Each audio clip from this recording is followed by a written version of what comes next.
Prospelo by štandardizácii ukrajinsko-slovenských vzťahov aj stretnutie Roberta Fica a Volodymyra Zelenského? Moje stretnutie s prezidentom Zelenským nemá žiadny zmysel, žiadny význam, pretože on ma nenávidí. On ma nenávidí preto, lebo si dovolím hovoriť vlastný názor na vojnu na Ukrajine.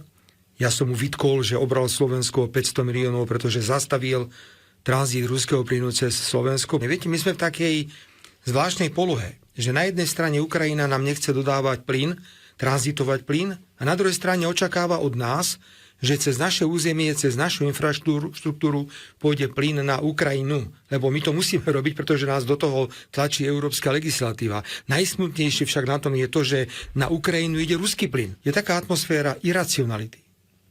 Keď prídete do Európskej rady, tak cítite posadnutosť Ruskom. Posadnutosť.